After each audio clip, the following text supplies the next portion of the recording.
listen up, y'all. It's the queen of automation, Meghan, Donnelly, here to give you inspiration. Founders and business owners gather round. I'ma show you how to build systems that'll astound. Streamline your processes, no need for complicated. Hey everyone, welcome back to Chronically Automated, the show that talks all about smart systems for messy realities. I'm your host, Meghan Donnelly. And I'm your co-host, Anthony Labasco. Anthony Labasco. And Mr. Anthony Labasco was on, I say, vacation, quote unquote, last week because we recorded while he was in his closet at the beach, which I thought was hilarious. I was laughing so hard once I figured out that you were not joking. Like, I thought you were joking, right? Like, I thought you were being, like, Anthony's the funny guy. He's kind of the class clown. Totally thought he was joking. And then he, like, went like this, like, before we hit record, and he was literally, like, sitting in this, like, closet. Yeah. I'm so glad we got all the laughter out before we hit record last week, because it was hilarious. That was something we'll laugh about for a long time, no doubt. But it worked out really well, because honestly, Meghan, at night, because that was in our bedroom. So at night, I could literally close the doors. Work is done. Closing the doors. It was great. It's so funny. Anyway, it was great. I hope that you did actually get to enjoy the rest of your vacation because you deserve it. And it kind of segues right into what we're talking about this week, because last week we talked about, you know, being able to build for, you can never build for 100% of yourself, right? You have to build for that 80-20. And if you didn't watch last week's episode, it was one of our most popular episodes. You have to go watch it. And this week, this was a great segue into this week. We're going to talk about when rest feels like rebellion, right? And you feel like you're not allowed to rest. It's uncomfortable. When you're an entrepreneur and you rest or you take a vacation, you feel guilty, right? It creeps in, you feel guilty, and it makes you super uncomfortable. And then what happens, because we talked a lot about the health and the brain breaks last week, this is a huge part of it. If you are uncomfortable, you're not actually resting, right? Think about it, especially for like someone like yourself, right? Like with the MS and the pain and all this stuff. If you can't actually figure out a way to shut your brain off and not feel guilty about it, you're not lazy at all. I mean, trust me, I know. There was 1 week, 3 or 4 weeks ago, like you put in like 1,200 sales calls that week. You're not lazy, right? So it's one of those things where I want you to walk us through your experience, because I think more than anybody, what happens when you don't actually let your brain shut off and rest and sleep? Well, actually, let me talk to you about... Maybe not even just sleep, but, rest. It's a very good question, but instead, I want to kind of shift it and answer the question of what happens when you actually do let your brain shut off and everything. So there are a couple of things here, right? So you mentioned at first, in the beginning of the episode about how you're sometimes as an entrepreneur, or most entrepreneurs, we're always nervous, like thinking about like, oh, what's going on with the business and this and that. Well, we're so stupid. Right. Well, right? We're so stupid. Like, oh my God, go take a nap. Like if you need a nap, take a nap. Jeez. Right. Exactly.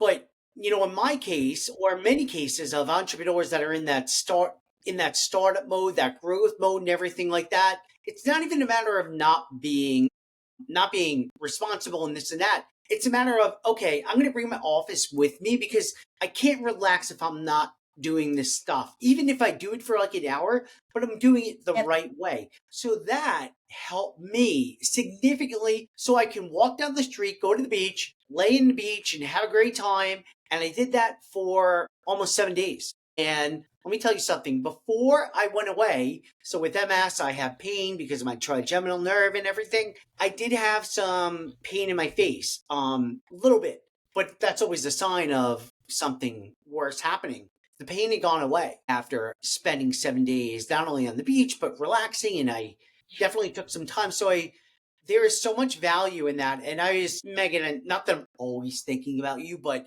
the last episode as well, like when you take breaks and everything like that too, but you drop a lot of knowledge out there. Like the way you take breaks during the day. I was literally thinking, I guess like before I went away, like I can never do that. How can I do it? Now, since I got back, I am walking. I am taking my time to do stuff. I am not stressing as hard because that actually does, to your point, make you better. So when you execute and sprint, you're able to actually be clear and get things done.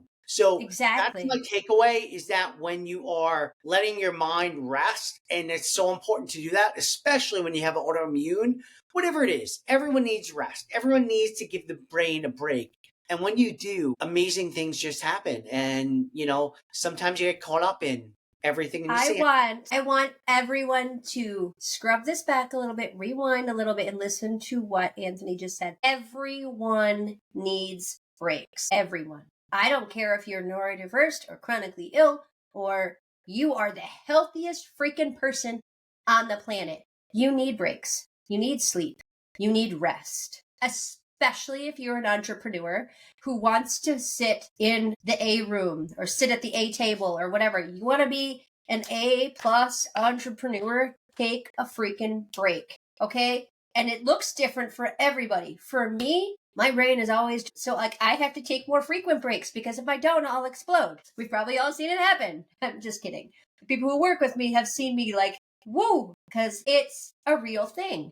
For some people, if you're not dealing with a neurodiverse type of situation or chronically ill, you can probably go longer and it still works effectively. But I'm telling you, if you choose the Pomodoro methods, there's plenty of methods out there, right? Don't go for more than an hour. And actually, they say start with 20 minutes and then increase it to 30 minutes and then 40 minutes. But when you actually read the true documentation, they say not to go for more than 40 to 45 minutes, because it's almost too long, right? The sprint is too long. Where did I learn this? I learned it when I was working with development teams. So the best development teams that I've ever worked with, they work in 2-week sprints. That's it.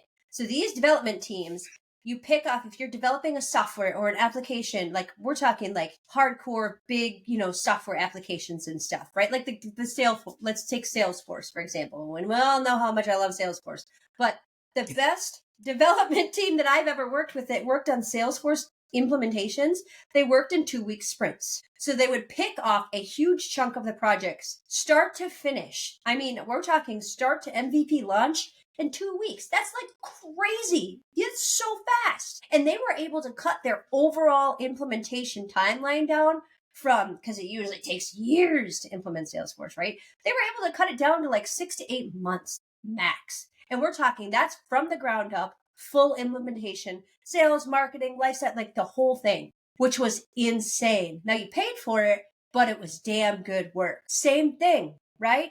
When you're an entrepreneur and you're figuring out your plan, you're working on your daily stuff, you're working on whatever you're working on, all of the things that it takes to grow a business, whether you're a coach or you're selling software or you're e-commerce and you're selling, there's so many things in a day that have to get done. This is why we are standing here shouting from the rooftops all about automation.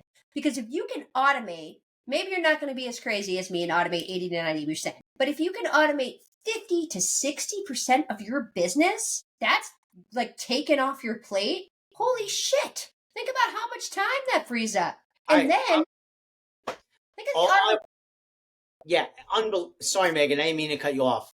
Do you have anything else to say? No, because I'll go never. I don't have anything to say ever. Yeah, of course. That was the wrong question. So I forgot what I was about to say. Oh my God. It was so good. I was interrupting you. Yeah, I don't know. Pause. I lost it. I need to take a break. Oh, we should take a break right now. Do you have your Spotify up? We can do it.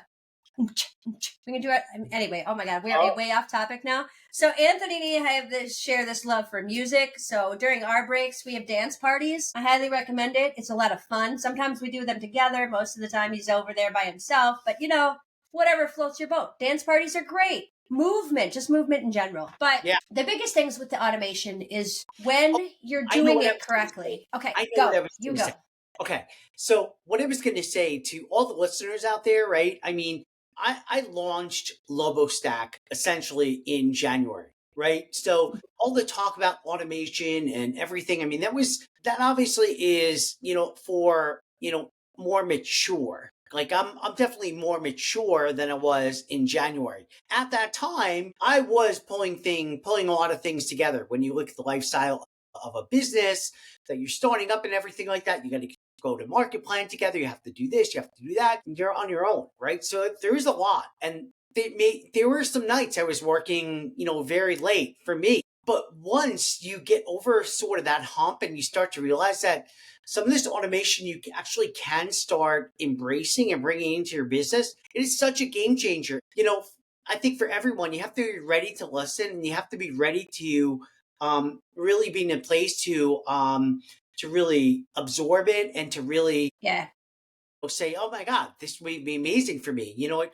Maybe in January, I was like, there's no way I can even think of What it. he's talking about right now is just what I like to call set it and forget it. So that is your ideal state of mind when it comes to automations. If you are building this correctly, the automations that are going to save your business, save your life, give you back the time that you so desperately want, because we all know we can't make more time, are the automations that you can set and forget. They're the ones that will continuously work behind the scenes over and over and over again, no matter what. And they're the boring ones. Statistic reporting, sales updates, inbox summaries, auto handoffs, status updates, extended timelines. So like when you are working with, like, if Anthony decides he wants to bring somebody else on his team, if he ever wants to do that, or a VA, or like if he's going to start working with our team more, if he's off for the day, what happens is we create like a fail-safe where he's the first point of,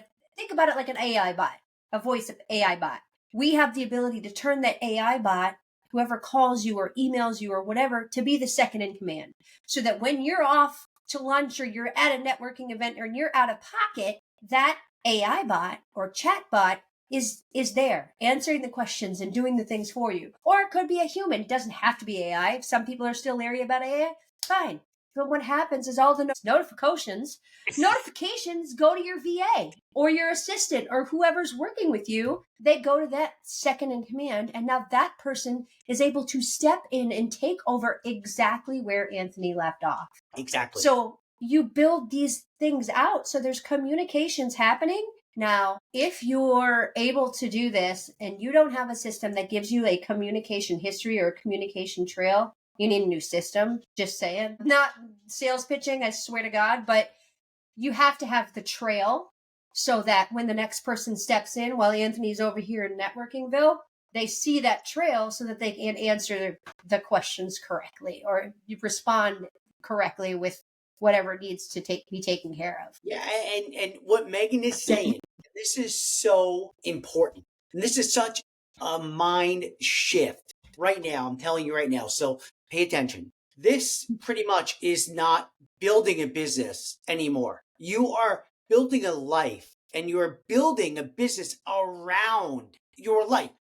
Bingo. That mindset that was so foreign to me, and I couldn't believe it. And I start to say, wow, what if I could do this? What if I could do that? Well, holy cow, like January, by the way, I was crazy. Anthony thought I was like nutso when we first started talking. Not like literally nutso, but he's like, it's too good to be true. You can't do that. Yes, you can. Every single person. Let's say you work for a different company or you work for somebody else, right? You could still put automations and systems in place into your personal life and even your work life that will free up time for you and still make you valuable to that company that you're working for and make you build a lifestyle that you enjoy living. Let's face it, some people don't want to be entrepreneurs. They don't want to deal with the hassle. That's great. But you can still build some structure into your lifestyle that gives you more time back, even if you work for somebody else. Bingo. Like I think we should come up with, I know. One of the things I'm training myself on this year is to stop saying I think and start saying I know. Because I don't think, I know these things. I've been doing them for years, right? We need to build an ROI calculator for building your lifestyle and like figuring out the time saved by doing all of this and the actual like years that you get back on your life. Well, I think it's even That's more my than new just, challenge. take this too. I think it's even more than that because you're getting time back, but how much of that time is going to help your health and headspace? And how is that making you more productive and things? Because that's the way you have to think. I don't know. I mean, I just feel this week right now, I mean, I haven't felt this good in a long time, knock on wood. I'm just taking it as it comes, right? But I'm just saying, but it's no coincidence that it's on the heels of being able to work and sort of work, keep the business going, because I'm not at that point yet to automate everything, but taking some time for yourself. And that's what Yeah. Megan is talking about. When you build all this stuff into your life and you build your business around around your life, as opposed to just in your life. Holy cow. There have been so many situations where I've been along for the ride and I've heard the wives and the families like complaining about, husbands and or spouses and whoever, whether you're the husband or the wife, doesn't matter, complaining about the fact that people are working on their vacation. That doesn't happen with Anthony anymore.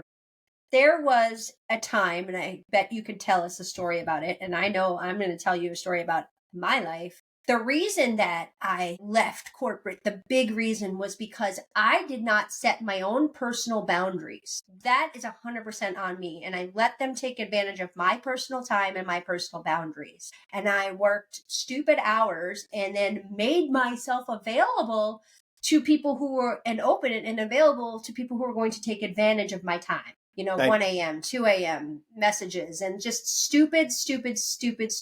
And it's all on me. And I used to blame them. So if you are right now sitting there listening to this and you are playing the blame game, oh, it's Anthony's fault because he messages me at 2 a.m. when something's broken. No, it's not. You have a smartphone. Turn your damn notifications off and don't look at it until 8 a.m. Grant Cardone said something that I always think about almost daily. Things do not happen to you. They happen because of you. And 100%. that plays 100% into what you were just saying, because think about it.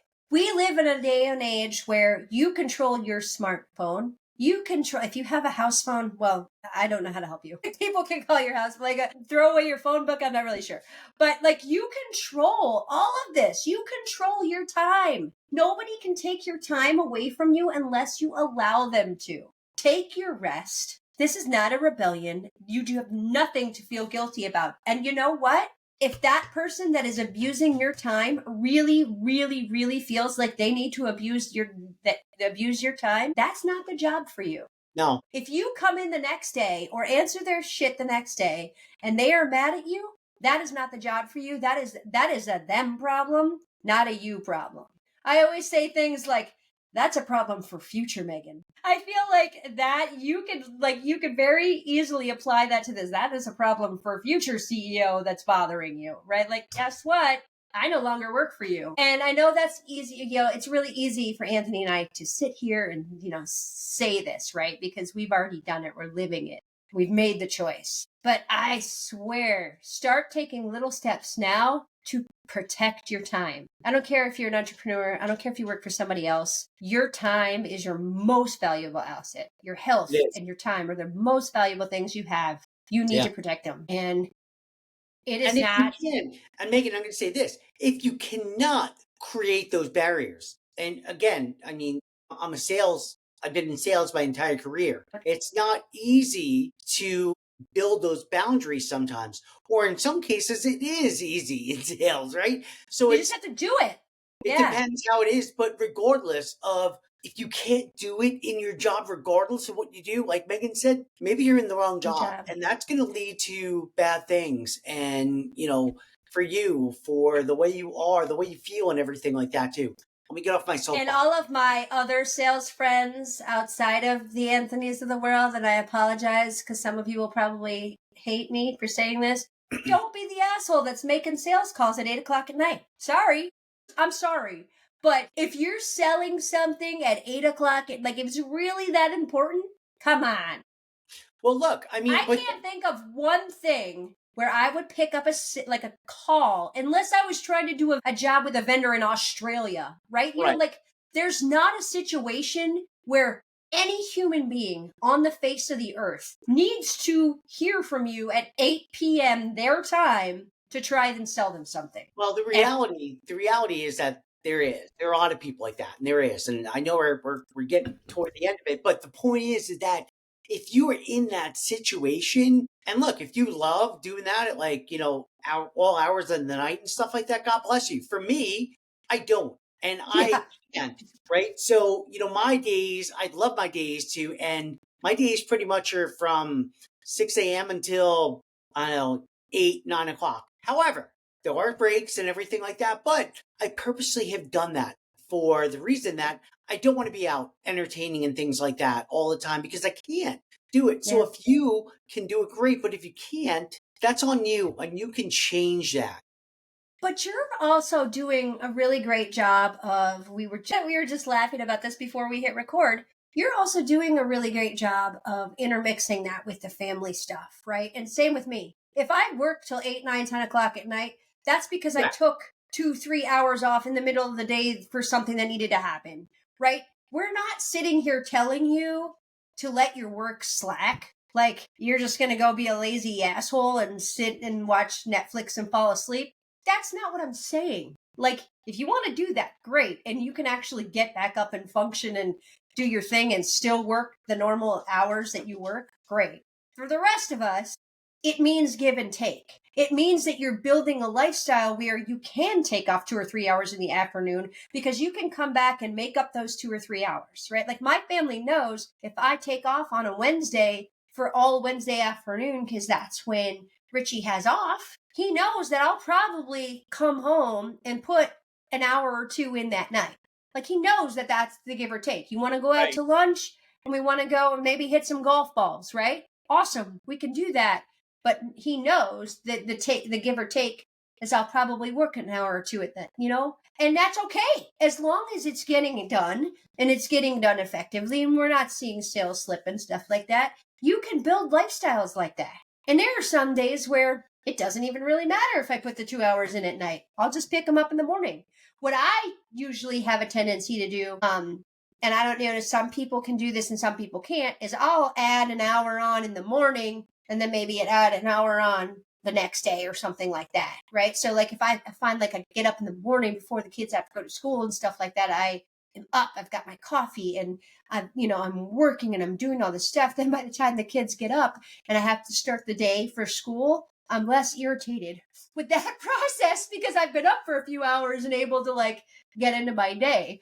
Whereas in the summertime, it's really irritating. My morning routine is not where I want it to be. And then like There is they're no here routine. all day. Yeah, and they're here. Yes, there's no routine. They want to go where they want to go. And you're like, anyway, we're going off on a tangent. So the TLDR is rest is not rebellious. It shouldn't make you feel guilty. Take the time, learn how to build that time into your day, whether you work for somebody else or you work for yourself. And if you have questions, you know where to find us. I mean, like this is something that is so important. Your mental health and your stability is the thing that, once it's gone, it's gone. Oh yeah. Like once you're sick, you know? But here's the thing. Automation is not just limited to business. Automation is you can apply to your personal life as well. Yep. So there is And you should. that hybrid when you are, let's say, working and that's how you kind of mold it together. And that really makes you, I don't know about you, but when things are flowing in rhythm and everything, and look, nothing is perfect every day, but once you have that infrastructure, once you have that framework in place, man, I don't know, I kind of, that's like one less thing, a big thing for me to worry about. Like, all right, cool, throw it at me. Let's see what happens. All right. Yeah, exactly. And don't be afraid to break stuff. Like we'll do a whole episode on that. We're going to do a whole episode, Anthony, on. Yeah. No, that's what I mean though. But that's okay, right? Because then you learn and then I mean, and it's not even necessarily. Yeah, whatever. We'll do a whole episode. We're going to teach you. We will teach you step by step the right way to break new products, the right way to break new automations, the right way to do it in a like kind of like a testing world. We'll absolutely do that. All right, everybody. Chronically automated. Remember, systems, processes, technology, all of this stuff, operations is only good when it works. And if you are chronically automated, you guys know where to find us to ask questions. That's all we got for today. We will see you next week.